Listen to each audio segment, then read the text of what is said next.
fucking brilliant, and read it. Not now, that'll be a bit socially awkward and perhaps rude, but read it at some point, please. So, basically, what interests me about Don Letts' life is that it's a story of culture and it's the effects of that in society.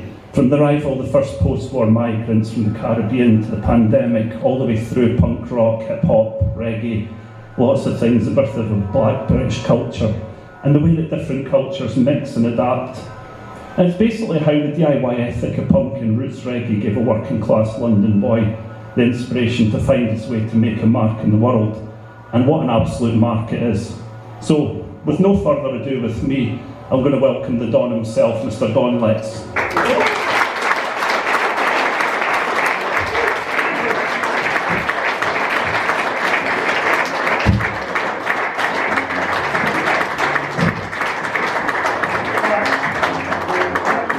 Can you all hear me?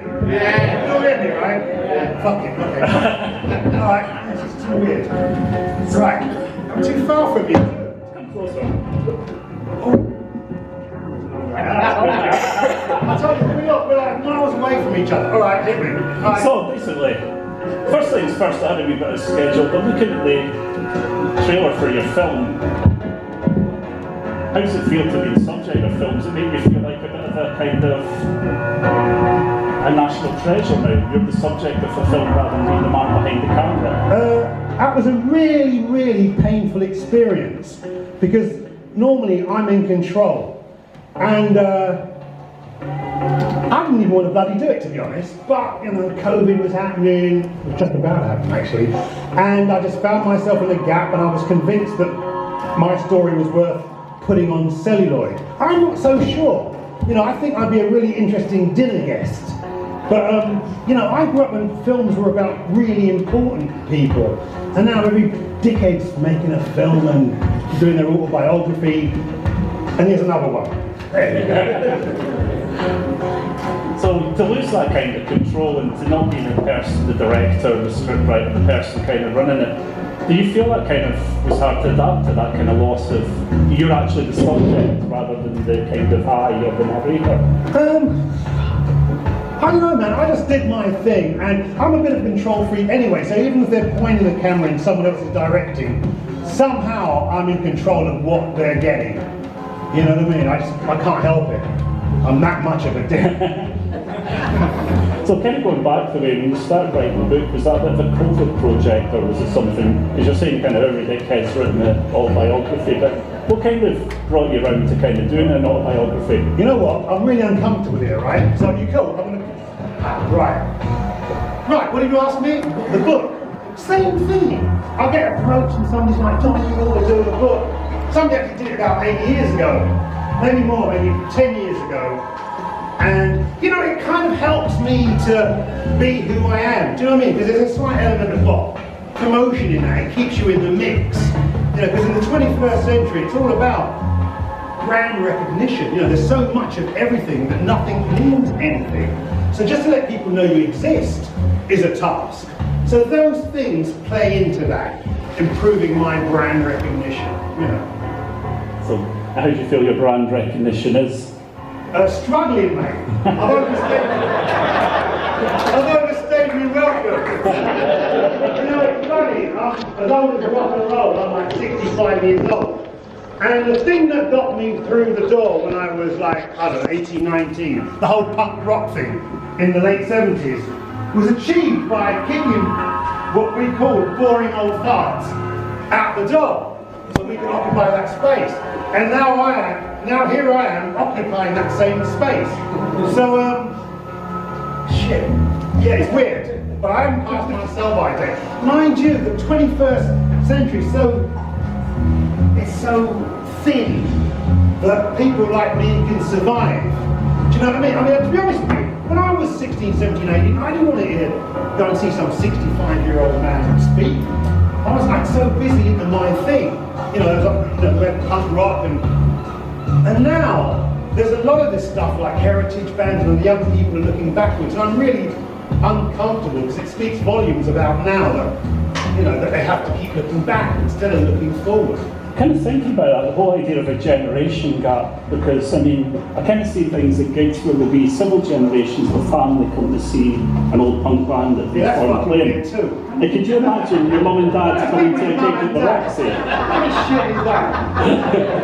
Yeah, but it's all a bit weird. And I even have problems with this whole thing about giving people, helping them to be musicians and buying them instruments.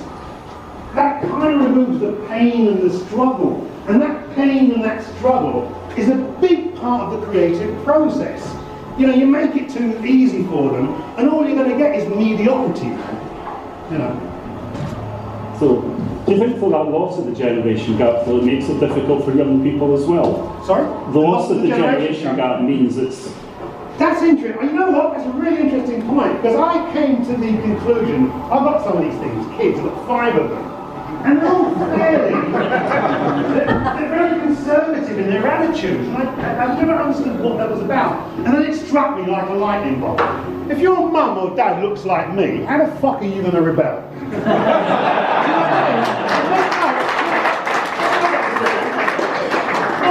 There's a lot of people in here that are wearing clothes that are waving. Our generation, you know, we did it, the hair, the tattoos, the fucking piercings, the clothes. I mean, we haven't left any stone unturned for these youth to express themselves.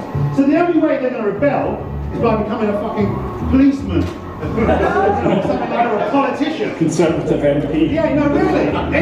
We're joking, but it's kind of problematic. In fact, there's a name for it. It's called the Safi syndrome. Does anybody in here know what absolutely fabulous is? Yeah. Well, why is Safi such a dick? Oh, I shouldn't say that. Whatever the female equivalent is. Oh no, I'm not saying that. Why is Safi so, like that? Why is she like that? It's really easy, not a trick question. Yeah. Because her parents are so radical, so there's no way for her to be. That's exactly.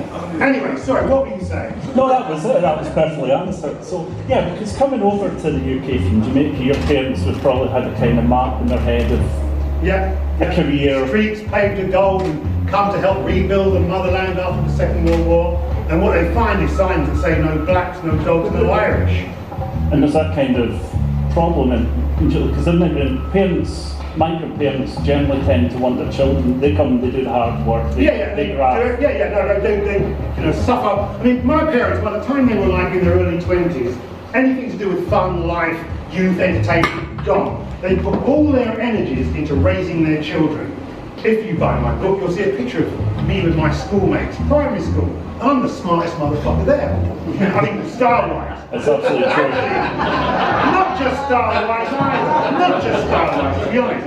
But I've got to give a props to my parent generation, unlike mine, who've been totally selfish and have occupied this space that usually would have been preserved of the young. And it is problematic. I think it is problematic. You know, for young people, not for me. I'm a great fucking the older generation. Yeah. So, when you kind of started out, when you first picked up a camera, music was a huge influence on you from very early age, and you talk in the book about, and your first gig's bloody Who, for God's sake, in 1971. That's a huge... Who, I'll tell you how that happens. I'm at school, right? And a rumour goes around school, there's some band playing in a place called the Young Vic, and they needed an audience. So after school, in my uniform, I go to see some band. Turns out it's the goddamn Who, doing what you call a full production rehearsal, which means they're not just jamming, lasers, dry ice, Townsend's doing the windmill, and I'm like 15 feet from the front of the stage, actually the whites of Keith Moon's eyes. And that changed my life forever. Remember, I'm 14, because they'd opened the door to some world that, I wanted to be part of. I didn't necessarily want to be in a band or be a singer, I just wanted more of what was unfolding in front of my eyes. And interestingly, at 14, I don't know if they still do this now, but I was at secondary school, and there comes a time when you have to opt for certain subjects that you're going to pursue to O-level and A-level. I don't know if they still do this shit. And I was really good at all this artistic subject, woodwork, art and all that stuff. And when it came to opt what subjects I was going to pursue to O-level, my parents made me drop all the things I was good at, because they said black people can't make a living out of being an artist, because that's how they perceive things back then, God bless them. And they made me drop the things I was good at and take up subjects like eating. They made me take up chemistry and physics and technical drawing and shit like that. Now, comes time for the exams. And I've got these subjects that my parents have made me choose. Unfortunately for them, 2 weeks earlier, I'd seen the bloody Who. And during the exams, I sort of had this epiphany, this rebellious thing that happened. So for chemistry, I wrote, a chemist I am not to be, that I clearly state, because I've got a splitting headache and I cannot concentrate. Gosh, I handed that in for my O-level exam. For technical drawing, I drew a nude woman, and I wrote underneath, curves are better than straight lines, and hands at it, and quit school and headed off to King's Road, Chelsea, to seek my fame and fortune. Which led you to Acme Attractions. That was a good segue of mine, wasn't it? But that's exactly right. I mean, truth is, I got to Acme and you have to get the book. Anyway, I got to Acme via a few other shops, but I was strolling up and down. Shit, no, I've gone backwards a little bit. Right, before I got to Acme, I've got to tell the people this, because it's kind of important. I was strolling up and down King's Road, Chelsea, because it was kind of interesting back then. It was, you know, where the alternative things were happening, drugs, rock and roll, sex, all that stuff. And I stumbled into this really interesting shop, which back then was either called Too Fast to Live, Too Young to Die, or Let It Rock. So I just realised I'm sat down and you can't see me. And I walked into this shop, which was like an Aladdin's cave of subculture. And it was run by a gentleman called Malcolm McLaren and Vivian Westwood. And this is about 1973, shortly after I'd done my exams. You know, the word punk wasn't even heard of except in old black and white movies. And I got pally with them. I mean, I could see them. I mean, if you saw what they looked like back then, they cut a fine form. I mean, they looked like goddamn aliens. And I got pally with Malcolm. In fact, I know Malcolm big time because it was Malcolm that kind of showed me that this countercultural, subcultural stuff that I was so enamored with didn't happen in isolation. It had a heritage and it had a tradition. And he made me realise that if I had an idea and I was brave enough, maybe I could be part of this thing too. And it was Malcolm that sowed that idea in my head.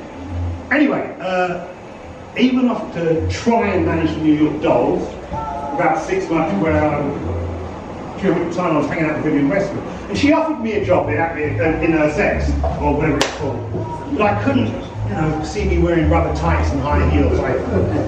Not that cool, and you couldn't rock that shit in Brixton. And luckily for me, this other gentleman offered me the job to manage a shop called Acme Attractions, which turned out to be a rival to Vivian and Malcolm's shop. And they banned me from their shop, in fact. But it was interesting, because back then these shops were like clubs. Because you'd find these, how do you describe it? Like disaffected white youth marching up and down the King's Road, Chelsea, sort of looking for some place to hang out because, you know, you all know the 70s, right? Shit, 3-day week, strikes, rise of National Front, and a general feeling of, how did Johnny Rotten put it? A general feeling of no future. And soundtrack was pretty crap too. So you've got these young white kids, no soundtrack, no place to hang out, moving between Vivian and Malcolm's shops. And we actually had more people hanging out in our shop because, why? Because the clothes are cheaper. But I was playing hardcore dub reggae. And in Malcolm's shop it was a bit more Eurocentric. But I guess Acme Attractions signposted the multicultural way that London was heading. There's a fantastic picture in the inside book for those of you who haven't got it by book. Thanks.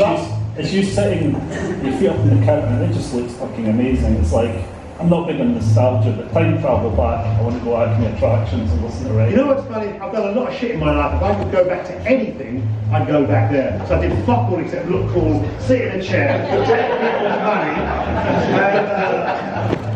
And I should mention that there's 2 people running the shop. Me and a lady called Jeanette Lee. We were actually Lighton back then. She now runs Rough Trade Records. And people would come down to the shop to do one of 3 things, either because of the bass, the clothes, or to speak to Jeanette, because she was, I'm told I'm not allowed to say easy on the eyes anymore. I tell you, it's fucking, this won't world. I have such a tough time talking now. I'll just say for you, looking at pictures, both you and Jeanette were easy on the eye. You know, I've been told I'm 65 years old, so I grew up in the 60s and 70s. So I guess I've picked up a lot of what are now deemed bad habits. You know what I'm talking about, right? And sometimes I'm the kind of guy that calls it as I see it. So, and now you can't do that. So do forgive me if I overstep the line. Nah, fuck it. Society may be like this. And you know what? I'm not saying I haven't picked up bad habits, and I am prepared to change, but it's not a switch. You know, this thing like the pronoun things fucks my head up. I mean, if you invite them or they to dinner, how many people do you cook for? Anyway, put me back on track, dude. Sorry. So, how much do you feel over like, you kind of went to the attractions, and it was kind of, you're almost in the right place at the right time, something. You were looking for something, but you weren't really sure. And the same with picking up the camera and filming and the DJing at the Roxy, they were all happy accidents rather than you didn't have a great strategy, a bucket list of... I think punk wasn't an accident. Punk was a necessity. You know, I'm a great believer that every generation needs its own soundtrack. And in the mid-70s, my white mates didn't have one. You know, it was all about Hotel California. We couldn't afford a bloody hotel. We didn't know where California was. Lucky for me, I had a soundtrack to ease my pain. I had my reggae, you know, which was very militant, very politicized by then. But my white mate set about creating a soundtrack that was of the people, for the people, by the people, punk rock. And I feel really fortuitous to bump into these crazy white kids because it was via their DIY ethic that I became a filmmaker. I mean, that's punk's greatest gift. Not mohawks and goddamn safety pins. This whole idea of do it yourself. I mean, I think that's why people are still talking about punk today. If it was just a look and a 3 gigs, fast and furious guitars, I don't think we would still be talking about it. But it was a very complete subculture. You know, it's often said that, when people like the Clash or the Pistols toured up and down the UK and played, the next day hundreds of bands had formed. Kind of true. But a lot of people left those gigs and they took that energy and that attitude and it informed whatever they did. So you had punk photographers, poets, journalists, graphic artists, fashion designers, filmmakers, and I think that's why we're still banging on about it today, because I'm kind of fed up with it. Now, I don't like the hand that feeds me, but there's a tendency to look at punk as this anomaly of the late 70s. And I'd rather look at it in the context of an ongoing dynamic. People got to understand, this shit wasn't created in the late 70s. It has a heritage and a tradition that ain't even about music, man. You know what I mean? It can inform whatever you do. And once you realise that, you can go forward. All you need is a good idea and be brave. And I don't actually think we need more bloody punk musicians. We could use some punk teachers and punk rock politicians. But God, that stage is flat. Anyway, what was it you asked me? So, kind of moving on to that, you've picked up a camera, and right. Again, it's something you haven't got a career plan set down. You're all I had is good taste. No, seriously, I filmed all the right bands, you know what I mean? So the punk scene at first, it's very fragmented. This is not a kind of big thing, but you're both in the rock scene that, and how open were people to be filmed at that? Because I think it was quite an insular thing to start with. No, you've got to understand, I was the only man with a camera. It's not like today where everybody's got some kind of camera in their hand. And we were friends. These people, the Joe Strummers, the John Lyons, the Susie Sues, the Polystyrene, they weren't the legendary names they are now. We were just kids trying to do something. And I was behind the decks playing reggae in between the punk acts because there weren't any punk records to play. And I guess I earned their trust. And also, like I say, it was a novelty, the camera. So yeah, it's like everyone has a mobile phone and omnipresent. What a pain in the arse. Whereas you've got this 8mm camera and you're literally loading 3 minutes of film at a time. Which is funny, the Super 8 cartridges are 3 minutes long. No punk song was ever over 3 minutes. It was perfect medium. I'll tell you what is really funny. So I'm filming all these bands with no real plan in mind. I'm just filming the shit that's turning me on. And then one day, I read in the NME, Don Lex is making a movie. He's making a punk rock movie. Fuck, that's a good idea. And I stick the shit together, I show it at the ICA, and that kind of launches, I hate the word career, but my life in film.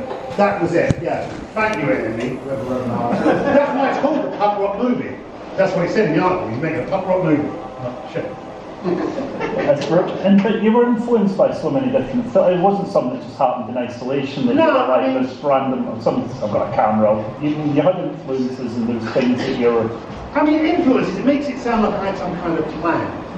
When I was a kid, I was at the bloody westerns, kung fu, Bruce Lee films, and sword and sandal shit. I mean, I was really young. And then as I got a bit older, I started to appreciate films like, the likes of Powell and Pressburger. And I kind of got into the films like Black Narcissus before I just got into the films themselves and this stuff that was unfolding visually on TV. And the whole thing of kind of putting in any intellect to it came much later. But when I was young, I loved film, like a lot of young working class people do, because it's our only escape. It's one of the few windows to the world besides music.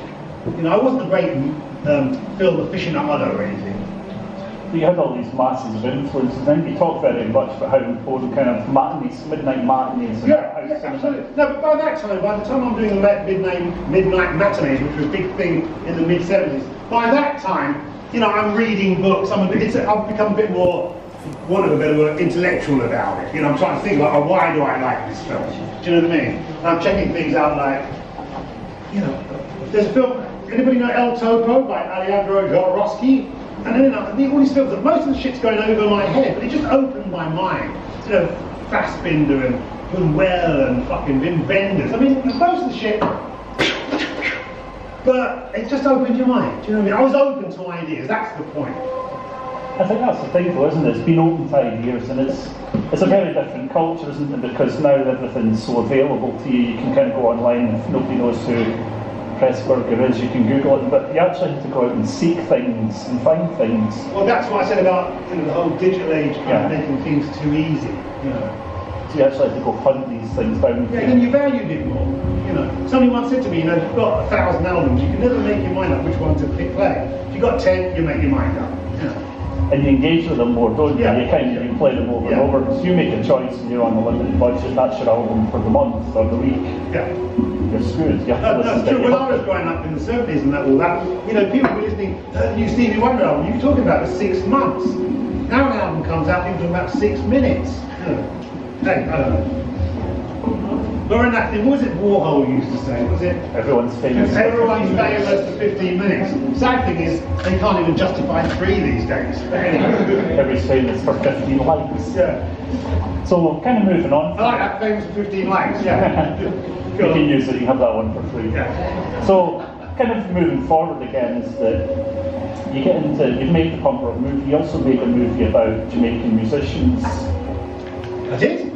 That was never shown again when you were filming Big Stiff and no. That's funny, no one's ever mentioned that.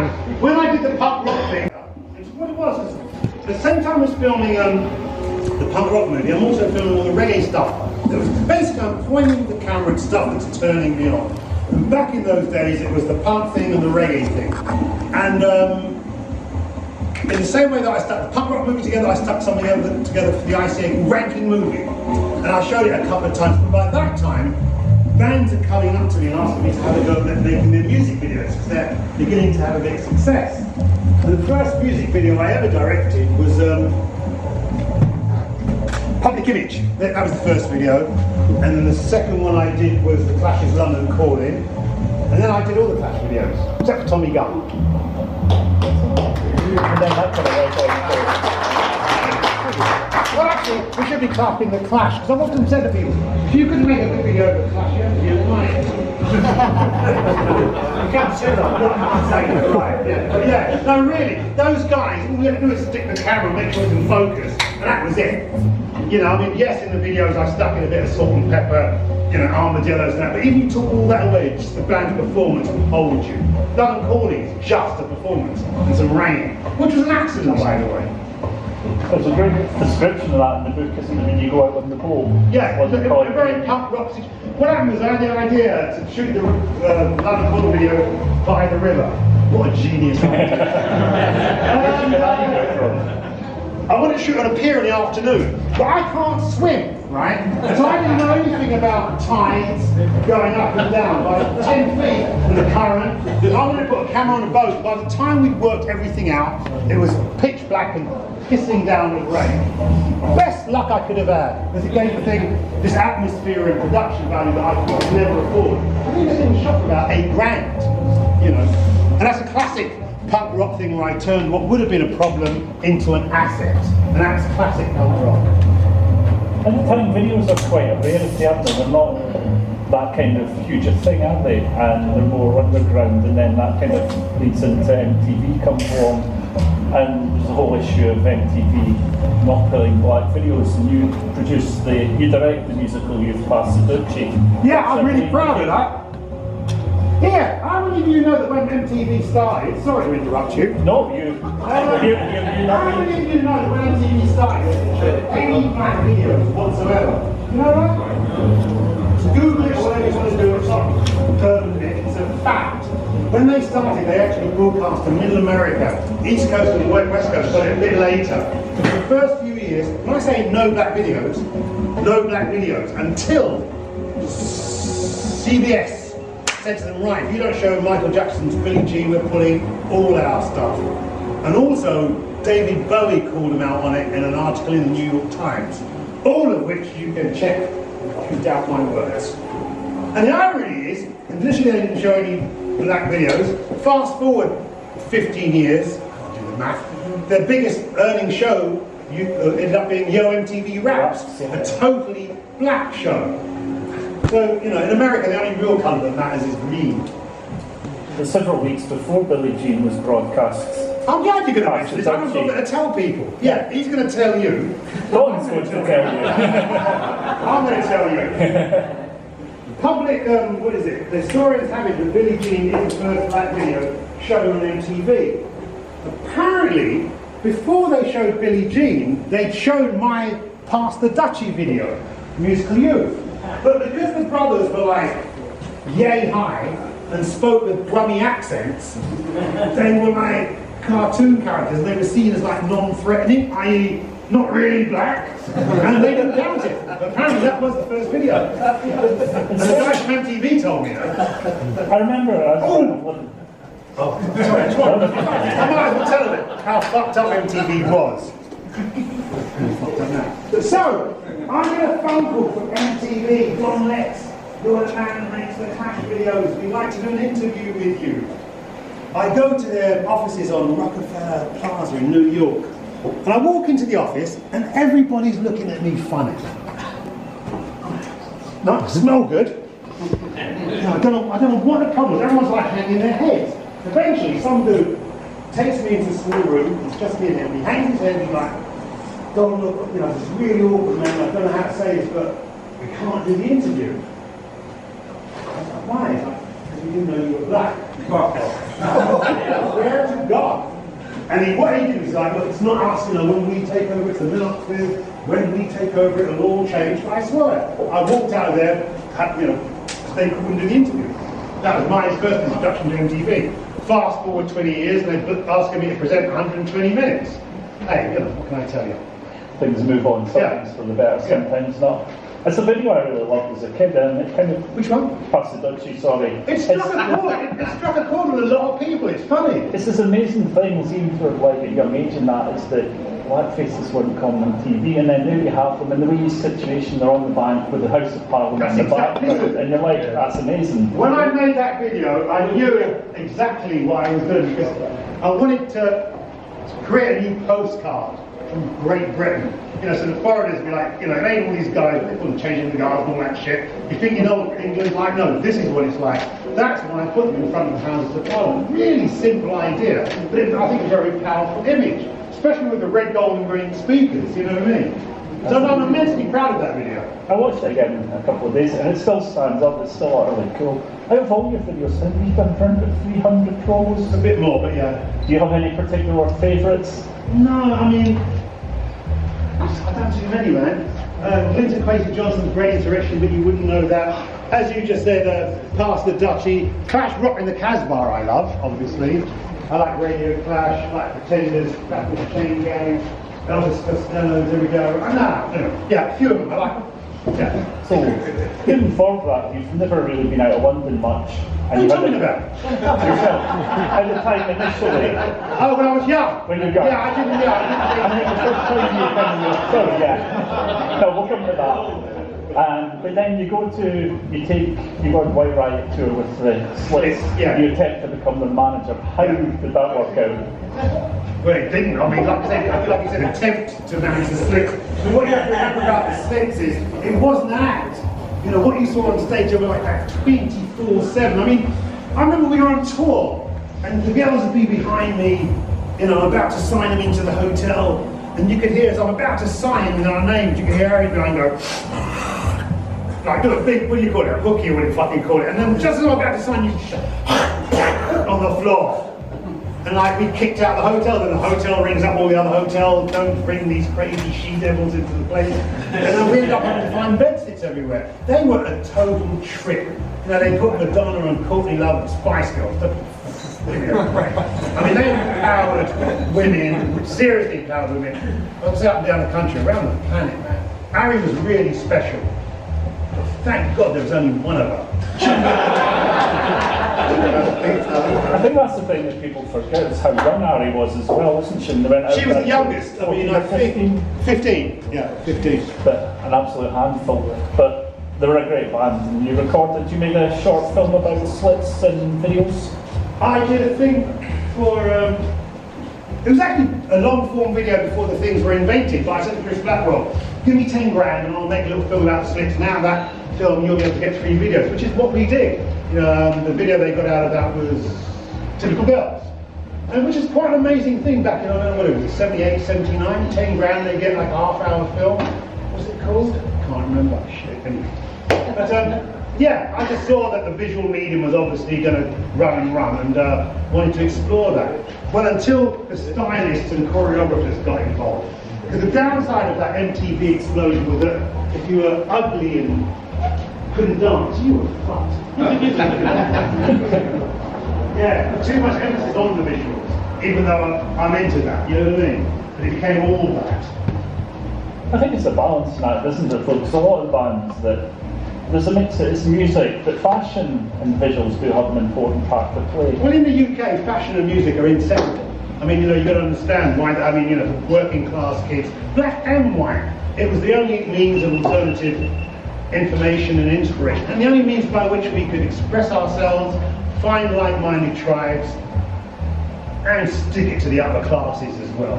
You know what I mean? So we turned that combination into an art form. I mean, how else would, you know, England come up with so many subcultures after the end of the Second World War? You know, what does it go? It's like Teds, mods, rockers, skinheads, soul boys, punks, two-tone, what's up to that? I can't believe rave. I mean, the shit from Teddy Boys, it runs all the way up to the end of the millennium, really. And then the digital age comes in, and the internet flatlines.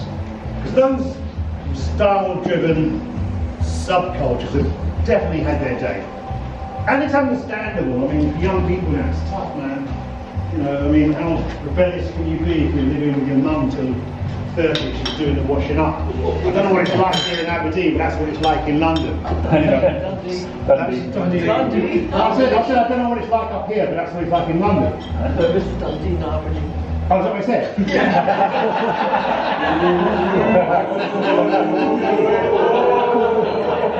You're not that far north, though. Right, proper rock and roll to be done now. That's all the church proper evening. No. So what was that? I forgot what I was saying. Sorry about that. No, so we're talking about the splits and subcultures and that. But kind of moving on, go back to the things, you almost didn't, you stopped working with the Clash for a period, didn't you? And then you went to New York with them. There's a kind of lull. I stopped working with the Clash. Well, I didn't stop working with them. Me and Joe weren't speaking for a year because he nicked my girlfriend. So I went, that'll do that. Yeah. So it's about a year. In fact, when they did that Rock Against Racism gig, I don't know, are you familiar with that? Yeah. Thing that you think, Rock Against Racism, I can right there in the front row. I was at home, so yeah, I wasn't there. So, what kind of brought about the rapprochement that you kind of started? You went off to New York and you started working with them again? I can't remember how we made it. Well, the thing is, me and Joe didn't speak, but the rest of the guys, we retired, especially me and Paul. And yeah, the opportunity came up to document that Bonds thing. That's what you're talking about. Yeah. When they went to New York to play, they initially went to play like 5 gigs. There was such a massive demand that instead of playing 3 nights, they had to play 17 nights back to back. And on 2 of those nights, they actually did a matinee show as well. So you can imagine a pretty amazing event. It was smack in the middle of New York City, a place called Bonds. And yeah, there were riots in the streets. It was an amazing thing to be present at, I've got to say. You know, yeah, one of the finest moments of my life, I guess. What was New York like at this point, kind of for the first time? Because it's somewhere that you were familiar with through things like Martin Scorsese's movies, you were kind of a big influence. I've dipped my head in a few times before. What's interesting is, you know, it was sort of coming out of recession itself. I don't think people realise that when the New York, the UK punk thing was happening, the New York thing, there was a similar political, social, economic climate that made these things happen. But by the time I got there with the Clash in '81, you know, it was on the up, put it that way. And it was really, you know, it's fucking amazing. You know, this thing that we'd only seen in movies before, you're right there, you know, getting sandwiches that are this big that could feed a whole nation and all that shit. And as much as the Clash sung about, I'm so bored with the USA, we were totally enamoured with it as well. And also you visited Jamaica around about the same time, first time as part of Virgin Records Frontline. Jamaica. I might be getting the so you're throwing timelines all around the place. Right. I am, sorry. That's all right. Anybody watch box sets? Netflix box sets. Yeah. You know, it's all these new hit things to watch. Like 2 weeks later, 4 weeks before. Do you know everything when in the time? Oh, I'm having a real tough time with that shit. Why can't I just stay out? Stay with Lydia. Anyway, sorry. What were you asking me? Right, in Jamaica, 1978, the Pistols implode, and John Lydon's looking to escape the media madness, I guess.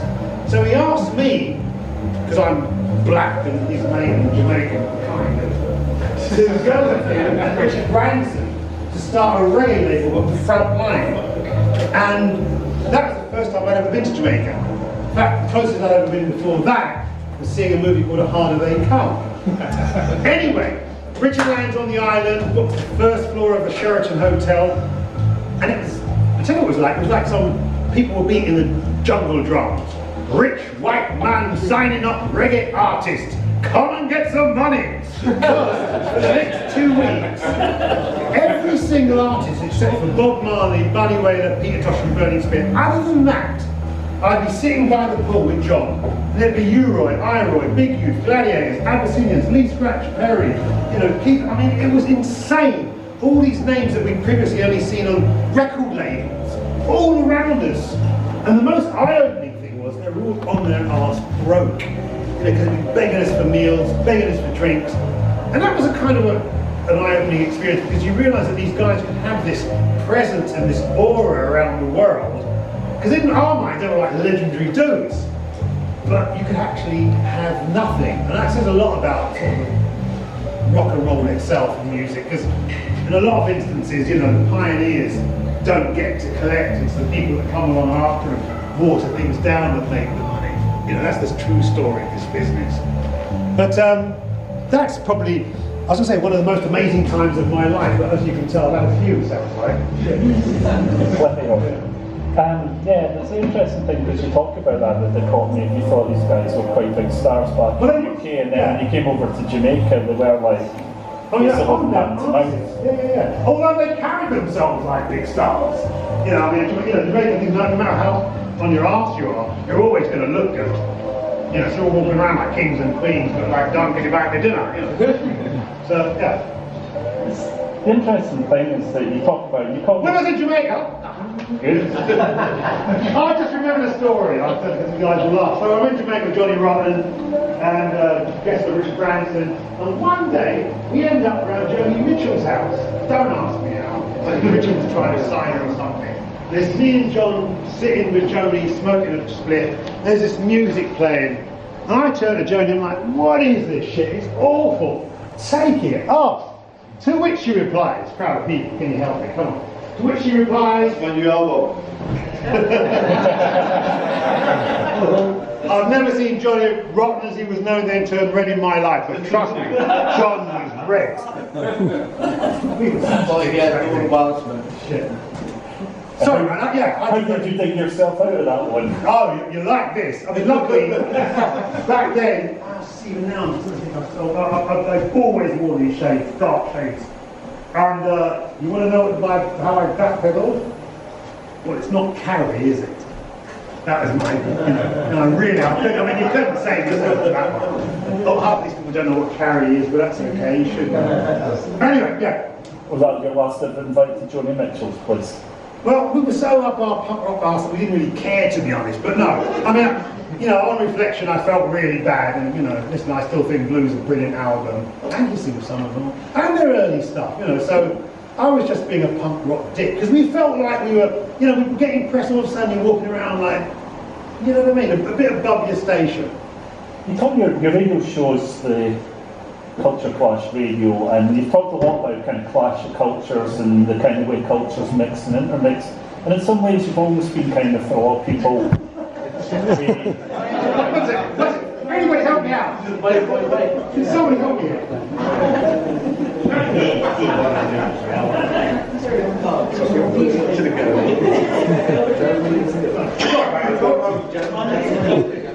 Sorry, go on. You sorted? Yeah. Good stuff. So yeah, we're talking about kind of your cultural clash and kind of the different cultures now. It's almost like in some ways, for a lot of creative people, that you've almost been kind of ambassador between different cultures. You've kind of introduced people to so many different things and been influenced. No, man, I tell you, all I've done is be bloody honest. I mean, I'm British born black, kind of rolled up the tongue now, but it was a confusing thing when I was growing up. But you know, I grew up with reggae coming in this ear, and in my other ear, there was the things that my white mates were listening to: the Who, the Stones, the Kinks, Led Zeppelin, and some of it just spoke to me. And unlike a lot of my brothers, black brothers, they're like, "No, I don't, Lex, we're not listening to rock music." I'm like, shit, it speaks to me. And I was just honest about it. That's how I've always been. You know, I love my bass, but I like the Beach Boys too. How can I tell you? I mean, I grew up listening to transistor radio, Radio Caroline, Radio Luxembourg, and I'm as informed by pop, you know, as anything else. And you've got to understand that, you know, back then in the 60s and 70s, pop wasn't a dirty word. There's a lot of really intelligent pop music that's got musical aspect of musical repertoire, politics or whatever, you know what I mean? And that's what I grew up on. So, I think at a very early age, thank you very much. At a very early age, I decided that I was not going to be defined by my colour. Simple as that.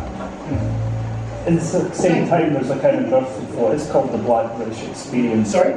At the same time, kind of in the 70s, there is this kind of thing that's the birth of the Black British experience, which is this, the generation that have grown up, you're brought up in Britain, you don't know any other country but Britain, you're British. Yeah. My whole life.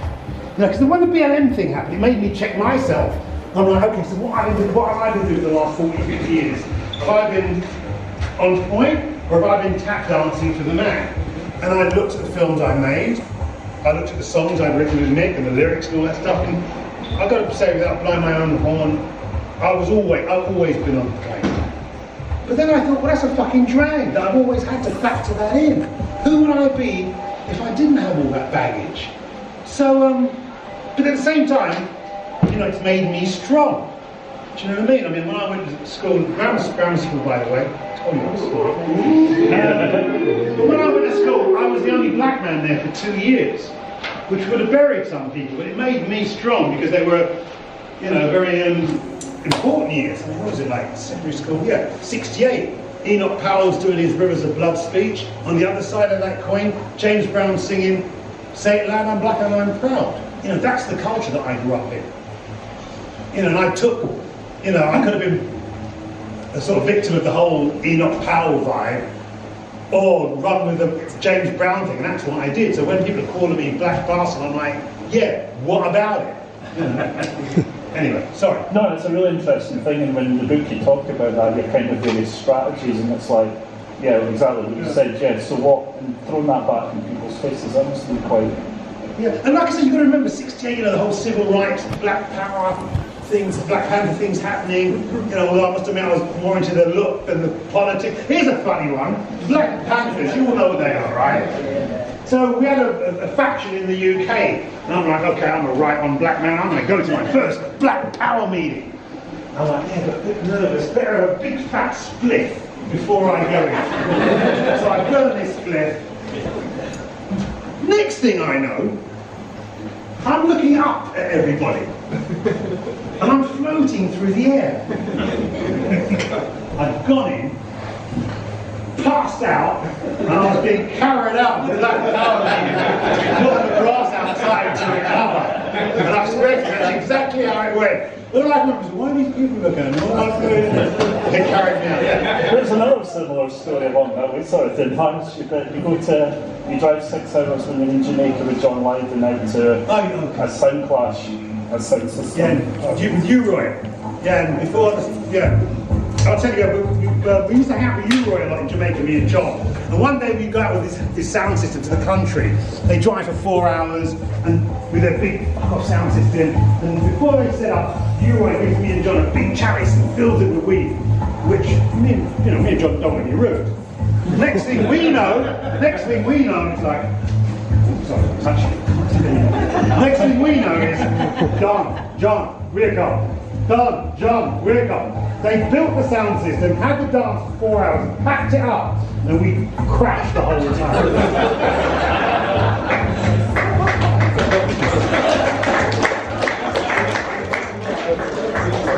You can't be cool all the time.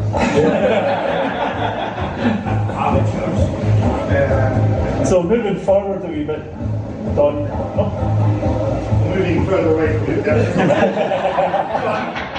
So coming up for sort of big audio Dynamite, this is a big point because you weren't particularly initially that impressed with the idea of being in a band, were you? Well, I don't know when he can't play anything. I mean, what happens, Mick gets kicked out of his own band, and then one night I'm in a club with him and my Rasta brethren, a guy called Leo Williams. And Nick's standing between us, and he looks to his left, and he looks to his right, and like, oh, we look like a band, we should start a band. I'm like, Nick, I can't play anything. He's like, don't worry about that, leave it with Paul. When he joined the band. But it's true, they gave Paul stickers to put on the front of his face to teach him how to play. That's the same thing they did with me, they gave me stickers on my keyboard. The difference between Don Letts and Paul Simonon, Paul got rid of his stickers. I never did. In fact, sometimes you're lying, you know, stadiums like supporting you too, and like, you know, 100,000 people. And I get so fucking taken by the spirit, I'd lift up the keyboard and show everybody. Look, I've got fucking stickers on the keyboard. Punk rock. In my defence though, because I couldn't play anything, you know, in these situations you have to be able to justify your space, otherwise you are baggage. And my contribution to the band was this whole sample and dialogue thing. Because I couldn't play, I wanted to contribute. So while they were laying down the tracks, I'd be looking for stuff from movies to put into the tracks. And we were the first band to have serious commercial hits with sample and dialogues from films. You know, like 60 seconds from Sergei Leone films, things like that. And this is before the lawyers got involved. But I quickly realised you don't get paid for stealing other people's shit. So I had to up my game, and with Mick's help, it has to be said, I ended up co-writing 50% of BAD's stuff. You know, the first lyric I ever wrote was for E = MC². You know, and I'm immensely proud, I've got to say, getting the opportunity to work with Mick Jones and write songs with the guy that wrote with Joe Strummer. You know, I mean, obviously nowhere near that, but still, just to be bask in that light, it was a trip, total trip, so proud.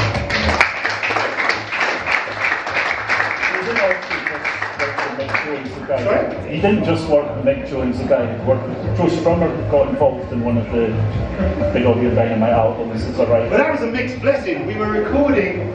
You bored? What are you talking to? Come on. Where was I? Joe Strummer. We're recording an album in New York.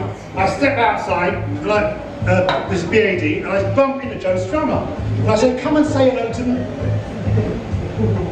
And I say, come on, say hello to the guys. Dudes, hey, if you don't want to hear, go outside and talk, seriously. It's distracting. I don't want to be rude, but seriously, I can't hear what's distracting me.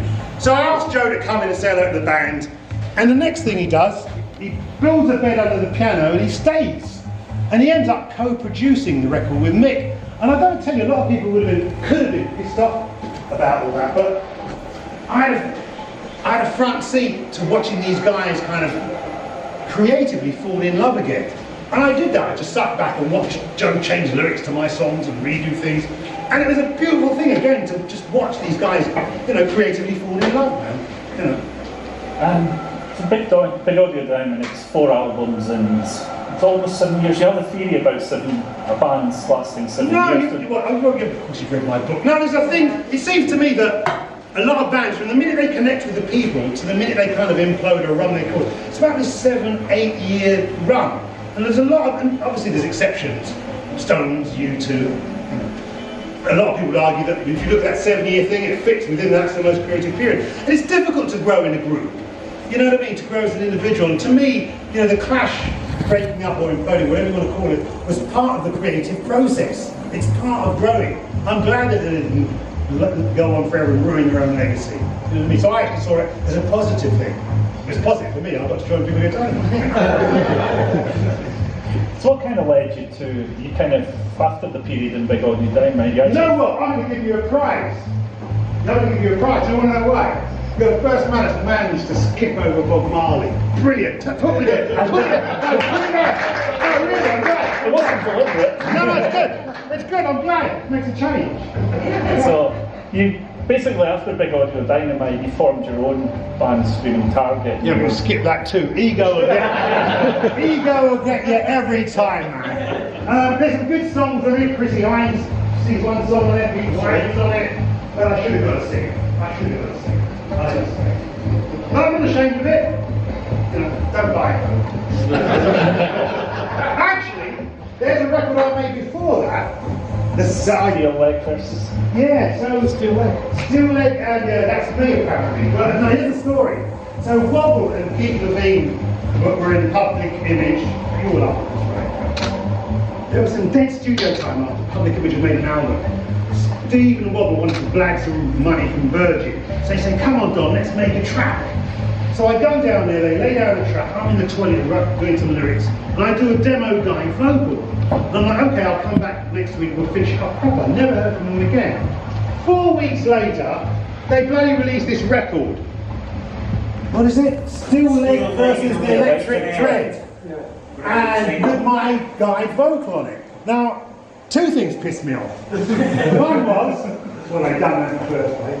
But secondly, the song's called Highly Unlikely, where I was questioning the rhetoric of aspects of Rastafari. So I don't know if you know what I'm talking about. I was laying my arse on the line.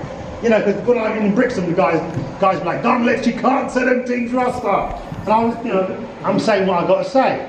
But what pissed me off more than that, on the sleeve of the record, there's a dude with a fucking bin liner over his head. And people think, that's me. And I've never got over that. I've never got over that. Worse than it being a shit record, that somebody thinks I put a bin liner over my head. Anyway. And the worst thing is, in the digital age, it kind of hangs around there forever. Sorry? The worst thing in the digital age is that record hangs around there forever. Well, you know what's funny is the upside of having so much, like I said, there's so much of everything that nothing means anything, that it also, things get lost as well. And for young people, you know, history's like last week, and that was 40 years ago, so it's well buried, you know. Jumping back a wee bit, before Big Audio Dynamite and Screaming Target, Yeah. you did briefly, you managed and then were the front person for an early version of Basement 5. I started Basement 5. You did? Yeah, You I missed grabbed 1,500 quid off Chris Blackwell. This was in the wake of the whole punk rock DIY thing. Punk rockers getting deals, and the brothers wanted to make some money too and express themselves. And I borrowed some money off CB to start this band, Basement 5, who were a reggae band initially, but by the time I got them signed to Iron Records, they'd morphed into this punky reggae thing that I actually couldn't stand. I'm glad you mentioned them, because I would never would. Anyway, but they are the only example.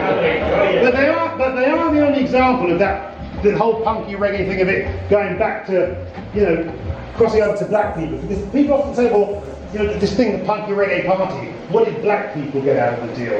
You know, 'cause it's obvious what the punks got out of it. They got bass lines, you know, they got attitude and spirit, the whole idea of, you know, the musical reportage. Didn't mind a weed either, it has to be said. What black people got out of it was exposure.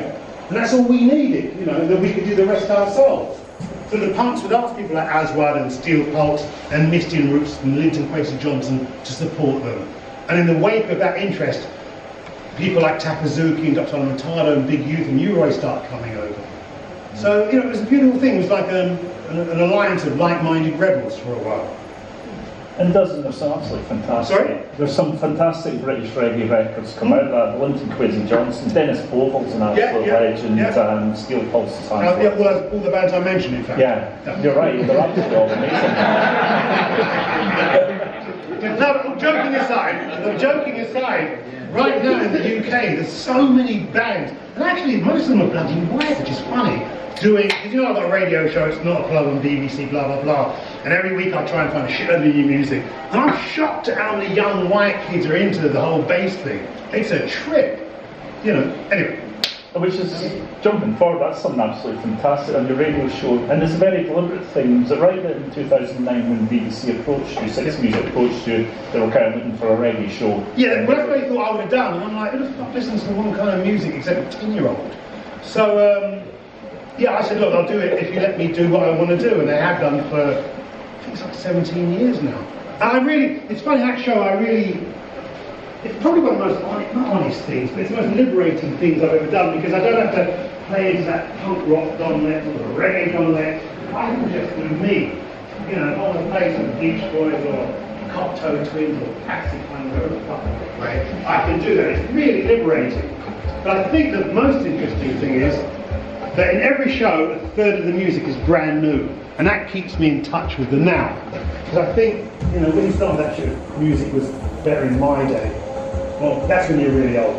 Yeah, it's one of the things that always strikes me about the show, and if you haven't listened to it, again, I'm plugging away for you, it's worth So you listening can plug that, it'll change your life. Brilliant. And save you listening to a lot of shit, and then I do it for you. I do it, yeah. I spend a day of every week of my life, last 50 years, sourcing new music and finding 10 or 12 tracks every week that I'd say, yeah, listen to that.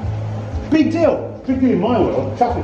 It's Six Music only adds like 7, 8 records a week to their playlist. You know, that's a body of people choosing that. Just me and I. Anyway, sorry. Change the subject. You can download it and stream it anytime you like. Because Saturday night is a bit tame night, isn't it? No? Don't tell us. Good video, mate. Oh, shit, man. So how do you kind of still get yourself enthused by music? Because then they say that people, you get to a certain age, you don't like any new music anymore. What kind of things do you hear that really hit you between the eyes and kind of go, I like that, that's good, that's something different? Oh man, don't ask me for bloody examples. Listen to my radio show. No, it's not an example. I'll tell you what is interesting though in the last 10 years is the rise of the women. That's a trip, you know, and not just Dolly Bird shit, people like strong women have got something to say, reclaiming their space and taking control of their shit. That's the buzz, I've got to say. Billy No Mates is kind of cool, isn't she? It's brilliant. Do you know who she is? Billy No Mates? Yep. Yeah, she's kind of cool. It just keeps, you know, for some people music's a job, for some it's a hobby. Everything I am has come from music. And it's generally made me the man I am today. You know, I believe in music as a tool for social change. Although today it's become like a fucking soundtrack for passive consumerism in a lot of cases. But I do get to travel around the world, and it does still have that potential to change people's lives. I'm one of them, How do you find kind of the last 18 months with pandemic and kind of being sort of world that's a bit smaller, there's DJs out the window, filmmaking kind of things? How do you Oh, it's cope with fun. that? Listen, the only things I did interesting last year was make a video for Sinead O'Connor, and I was on Gardener's World.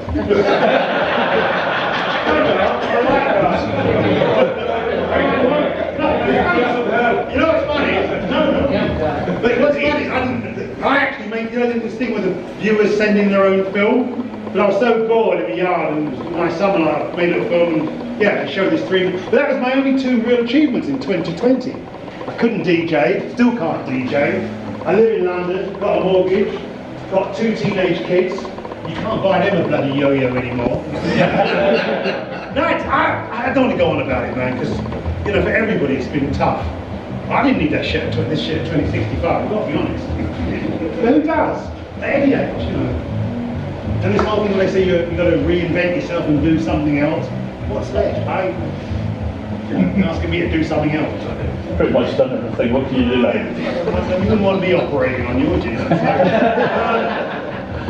I think, you know what's funny, I was pretty well tooled up for this, I guess, because I've done and I do so many things. It appears, I actually see them as one thing, just one big creative process that usually involves image and music, I have to admit.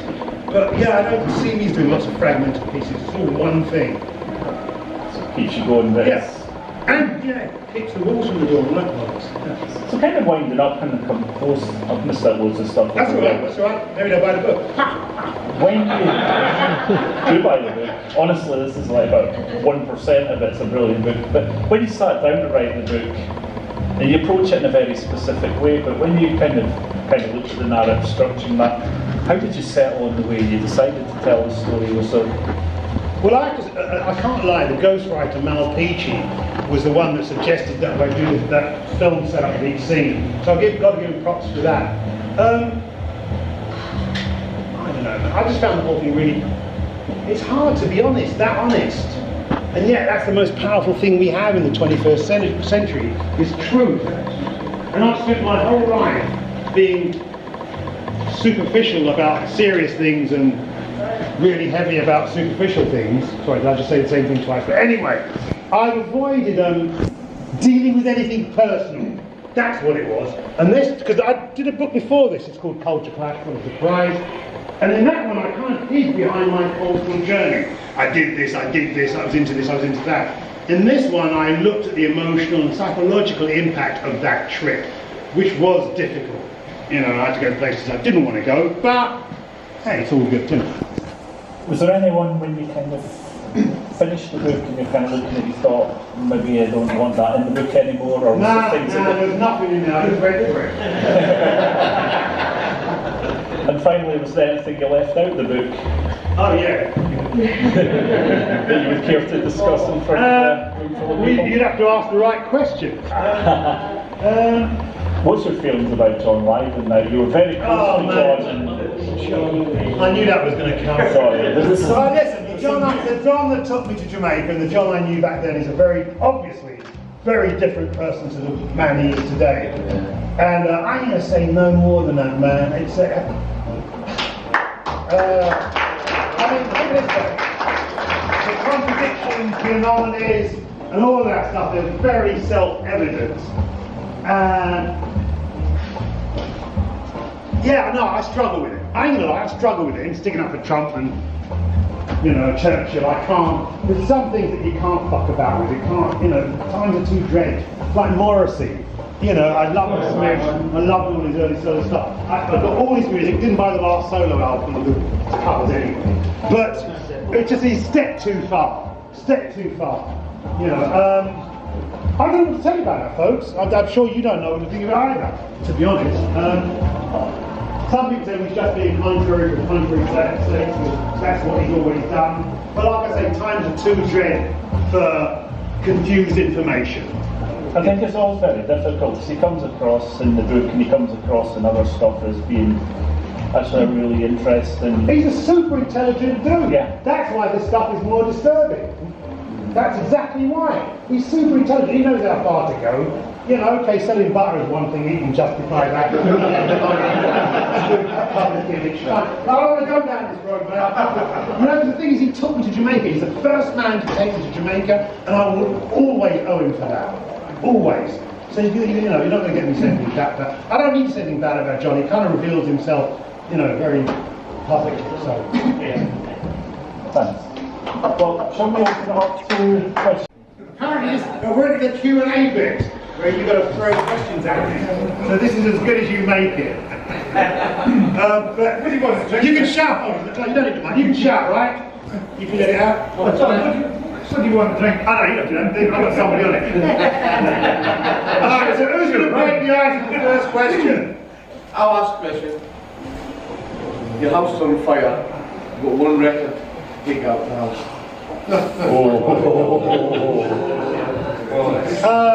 I'd get my passport made. I'll tell you what, listen, now as you just said, that was a good joke before everything went digital. But now everything's digital, you can find fucking anything. No, never go digital. No, but I'm saying digitally you can go to Discogs and get the vinyl. Yeah. No, you know, so you can't get so it's always the record. And you know what? I'll tell you another thing I wised up to. It's not about owning it, it's about hearing it. You know, you don't need to own the shit. They call us. They used to have fucking loads of videos, DVDs, and look what I've watched. And then if you go around there and watch the movie with them, they got to shut the fuck up and watch the movie they've already seen. This thing about ownership, you know, you don't need to own that.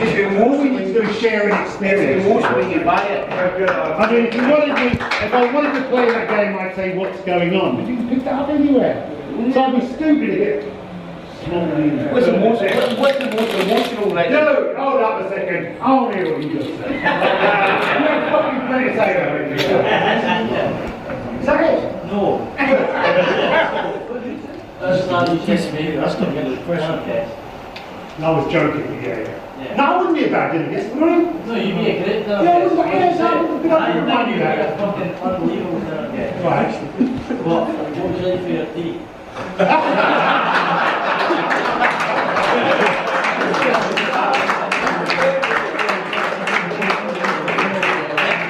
I'm quite partial to them orangutan. It's hard to get a good one these days. They always got fucking bird at the bottom. Ain't the same. I'll tell you what. Gentlemen. I go to see some semblance. Okay, read this out to prepare yourself there, right?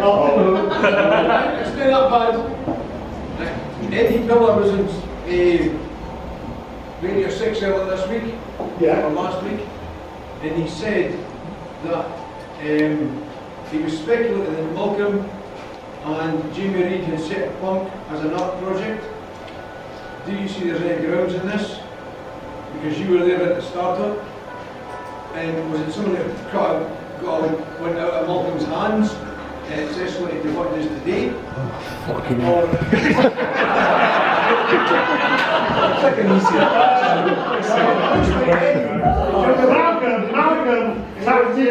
Malcolm tapped into an opportunity in Sengani. There was an opportunity created, like I said, there was this gap in the mid to late 70s where a lot of young people were looking for something that wasn't there, and he was smart enough to recognise that because he understood the tradition of subculture and counterculture, and with this thing, he all makes sense. So he was what's the word? Carpet bagger? That's maybe too polite. That's maybe too polite. No, Malcolm, listen. Malcolm was a ruthless bastard. There you go. Listen, I'm not trying to do that. And I do think that nice people don't have great ideas. You know. Sorry about that. There is the odd exception to the rule, but generally the most creative people are right. Is that word again? I can't use. All right. What's the new word? Yeah, no. So Malcolm was one of those creative monsters that, he saw an opportunity, stuck a Union Jack on it, and went for it. It's very English, in fact, to kind of colonise an idea. There you go. Anybody else? Come on. I think it was over the front, Don. Oh, Sorry. Who do you miss the most? Who do I miss the most? Do I miss Joe? Yeah, of course I miss him a bit, but he was there. Amy, that's sad shit, because I knew Amy. And, 27. Damn. But, who do I miss? I don't miss anybody. Really, I miss fuck. What do I miss most? Bob is omnipresent. You can't escape him. I tell you what I miss. I don't miss any of those people. I miss people of that ilk. You know, like in the 21st century. Like, if you try and pick people like that now, who would you pick? Do you know what I mean? People, you know what I'm saying? That's what I miss. It's a tradition of those kind of people that you might well miss. I don't see them being created in the 21st century. That might be my age, man. You know, might be. Although when I ask young people who are the rebels of the 21st century, first thing they ask me is, what's a rebel? What's that? The 21st century. I like it. No filter. I like no filter people. Yeah. I love no filter crap. No, but seriously, I say to young people, like, who's inspiring you now? Who's your Joe Strummer in the 21st century? No one can give me an answer. You know, Stormzy, like, well, okay, I buy that. But in the 21st century, it's not really throwing up these. I'll tell you what it is. You know, back in my day when we got into the ship, as naive as it sounds, it felt like it was kind of an anti-establishment thing. But now, you're doing it again, but now a lot of people get into the business to be part of the establishment. You know, they want to be on the red carpet, they want to be on MTV Video Awards and all this shit. And if that be your aim, how radical can you be? I mean, I think the only way forward in the 21st century is to have new values. The minute you say, you know what, I don't want any of that shit, the world becomes a really exciting place. it's part of that down to class thing, is that pop music was traditionally something for working class kids to get into, and it now seems to be people who go to drama school or music school. No. It's almost, it's become a career path rather than... Again, it's a great idea of mine you just had. But yeah. So. Yeah, it's a career choice. It's not a passionate drive where you've got to express yourself and get something off your chest. The question I meant to ask was, as someone who the name's always about, and you talk about in the book and stuff, but nobody really talks in depth. Bernie Rhodes, what was he like as an individual? As a Bernie was character? Malcolm wannabe. I mean, see, people like Malcolm and Bernie, they gave a bit of depth and gravitas to the punk movement because they were so much older than the rest of us. They'd grown up with the counterculture of '68, and they were aware of shit that happened before that, you know what I mean? So they could put it in the context of an ongoing dynamic. So we were fortunate to have those people involved. Problem with Bernie is, I guess he wanted to be Malcolm. Simple as that. Yeah, and he spoke in riddles. I never really understood what the fuck he was on about. I'm sorry, I'm supposed to be talking to them. I know. You're saying about there's no rebellion now with music. No, I didn't quite say that. I said, who? I don't know, they can't tell me that, yeah? Who are the people? Well, I'm 65 years old, why are you asking me? We're supposed to be asking, that's what I'm saying to you. I asked the young people to tell me. Well, that's it. I'm not that much younger than you.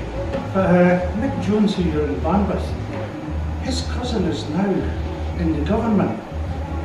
And So, I don't get that, I don't understand what's wrong. Does that come from the rebellion or something? He's now part of the establishment. I was thinking his cousin, but what's that got to do with me? Well, it's his cousin. So? Are you responsible for all your siblings? I've got some of their fucking arseholes.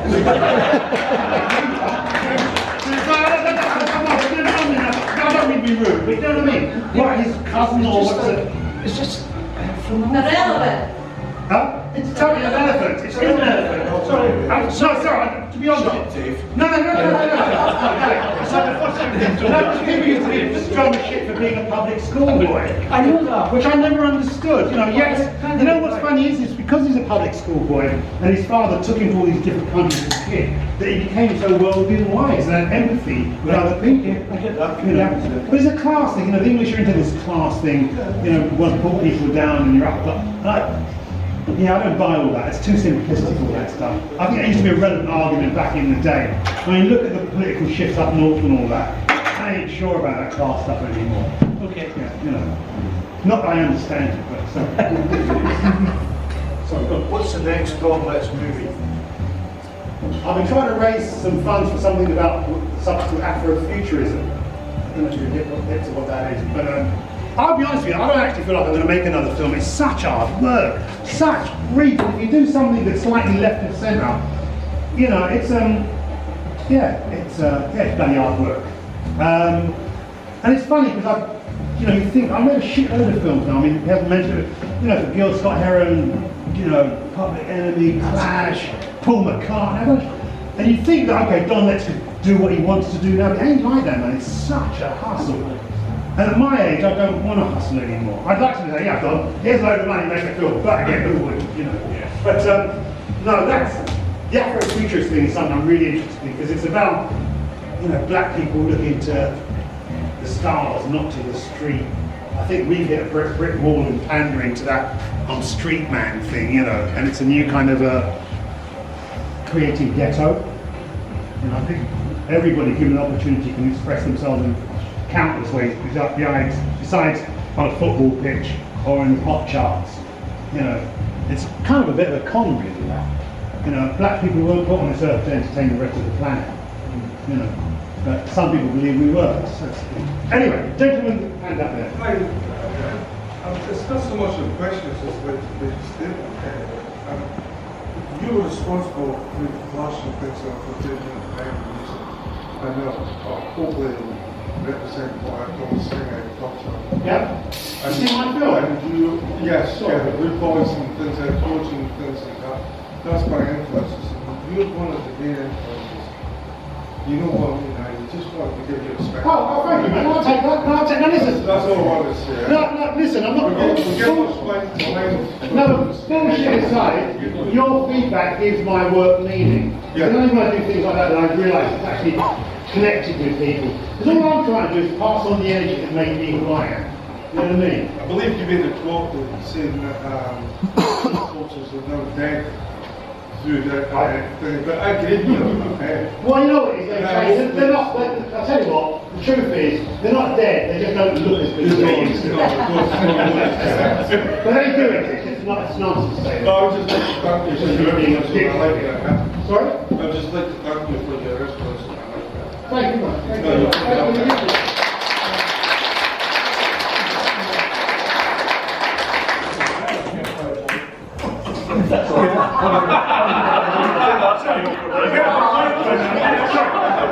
Come on. Right. The last 40 years we go to gigs, not carrying a camera or anything with me. Good, man. But the Kino Library has got access to some of your stuff back in the day. Yeah. Now, when we were going to gigs, we wouldn't have carry a camera or a cine camera. Are you going to ask me what kind of dick I was? But we would never carry a camera or a cine camera. But for some reason, back then, as you were saying, the slits, the Kino Library proves the Alexander Palace gig with the slits through the man next door, your footage. Most of us would have turned up and watched that gig. Yeah. You actually turned up with a cine camera and filmed the gig. Yeah. And it's like... Is this a statement? No, it's not a statement, it's like... Why? Oh, why? You answered it earlier on, but you filmed the gigs when most of us would have turned up and just watched the gig. Oh, okay, I can do that. All right. Okay. Public image rehearsing, Okay. slits, then Alexander's Palace. Okay, remember I mentioned How Do They Come Out earlier? That was a film that I saw in 1971, same year I saw The Who. And, right, How Do They Come, How Do They Come? Come on. And it was a transformative moment for me, because up until that point, we knew what we sounded like, black people that is, because we had a soundtrack. We had a reggae soundtrack, but we didn't have any visual accompaniment. And you know, this was like a postcard from Jamaica, some dude riding a donkey or limbo dancing. But that all changed with the advent of this one film, How Do They Come? all of a sudden there was a visual aspect to our culture, and we could see styles and attitude. And I was really struck by the power of cinema to inform, entertain, and inspire, and dreamed about becoming a filmmaker. And I dreamed about becoming a filmmaker. But in the early 70s, this was a ridiculous idea for a young black kid, because it was an old white boy network. Fast forward 5 years to the whole punk rock explosion of the DIY ethic, and inspired by a harder they come, I picked up the Super 8 camera. That's why you started And that's when I started filming, because I had aspirations of expressing myself that way, and I thought I'd film these bands. Come and get my shit together. You know, it's funny because I never read the instructions for the camera. You know what taught me how to film? The price. Back in the late 70s, mid 70s, 3 minutes of film, listen to this, 3 minutes of film cost £20. Anybody good at maths in here? £20 in the late 70s, what is that worth now? Right with more. No, it's a lot of money, right? Maybe £100? Maybe £100? Anyway, so dig this. Now listen, folks, here's a point. There's a point to this. So every 3 minutes it's got to be 20 quid, a shitload of money. You know what that did? That made me make up my mind. You know, if I pointed the camera at somebody, it had to justify the space it was about to occupy. Best training I have ever had. Fast forward to the 21st century, where you have affordable technology, right? Now you can have a go at anything. What's the downside of affordable technology? Mediocrity.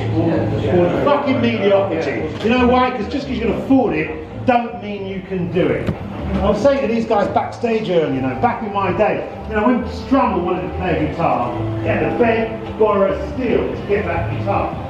Then, he had to do the whole shit again to get an amp. By the time he'd been through that process, trust me, Joe Strummer wanted to play a guitar.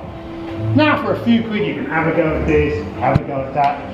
And what do we have? A world full of mediocrity. And I don't know about you guys, but I didn't, you know, there's a lot of stuff now that's okay, a lot of things are okay. When was that ever good enough? You know, really. But anyway, sorry. Did I answer your question? What can I not answer?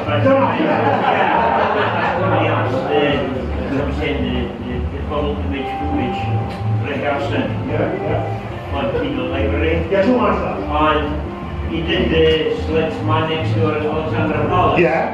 Did you film the entire gig? I can't remember, man. Probably not. I just told you. 3 minutes, right? £20, 3 minutes. Probably not. I'm gonna keep the songs. If you did, can I get a burn?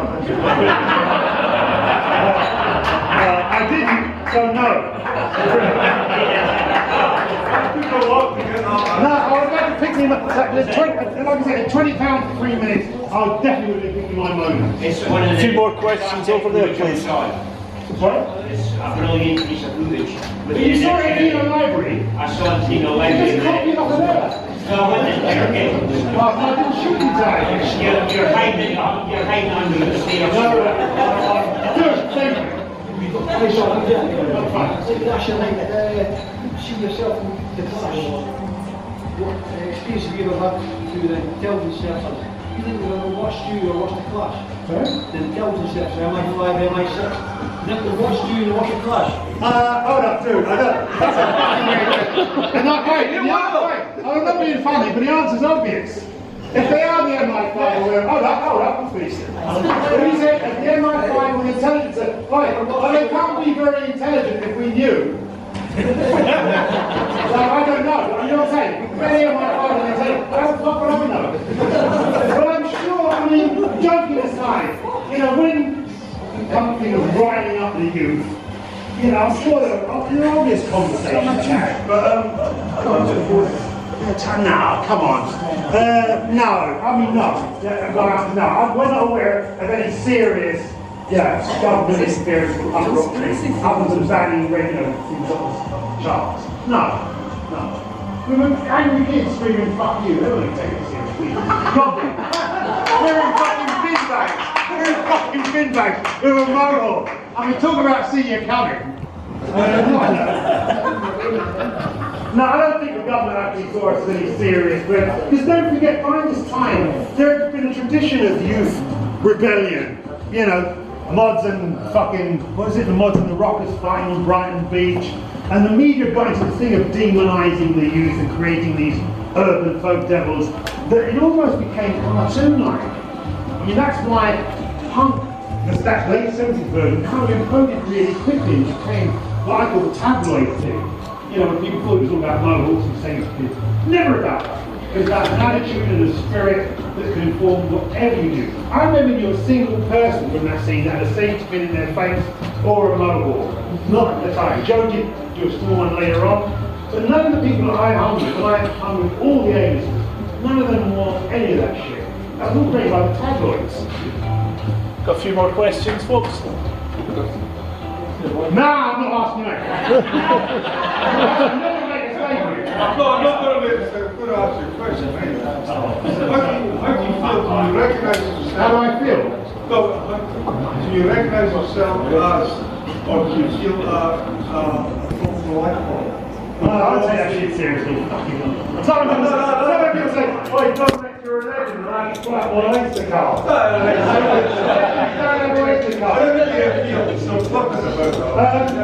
Do you recognise yourself that you've actually made influence? Well, because I've had an artist and they've made a book and a film, I guess I've got something going on. But I don't quite get it. I mean, I think it's part of this general climate now where things that would have been a footnote back in the day are now elevated somewhat. Stories. It's genius, dude. Tell us one. But when they clashed with London Colin, they were playing football against Paul Martin and the Wales during the Colin times. Is that not true? Played football, but not with Bob. They played football in Pimlico, that's Okay, I got that one bollocks. wrong. He Bob was playing football in CBS executives then. CBS executives, and they kicked the shit out. Didn't they do it with the school bus? No. A tough one every time. Injury stop play. Sorry, just before you go, do you know a film director called Indra Bose? Sorry? Indra Bose? No. Alright, okay. End of question. That was a nice easy one. Any other questions, folks? Do you think politics is missing from the youth culture today? Yes. No, we've got to be careful with those blanket statements because you've got one half of the youth that, as I said, kind of want what the man's offering, so they want all that bollocks. But there is a faction out there that are smarter than the average bear that are not putting up with that shit, and they realise that if they don't get hip to what's going on, it's their future that's going to be fucked. I've had mine, and yeah, there are a lot of young people that are getting proactive, and I give props to them, really. You know, yeah. They got to. I mean, otherwise they're going to be living with their mum and dad, You miss excitement the old days, Don. Sorry? You miss excitement No, the old days. no, I'm looking for the excitement now. I find it really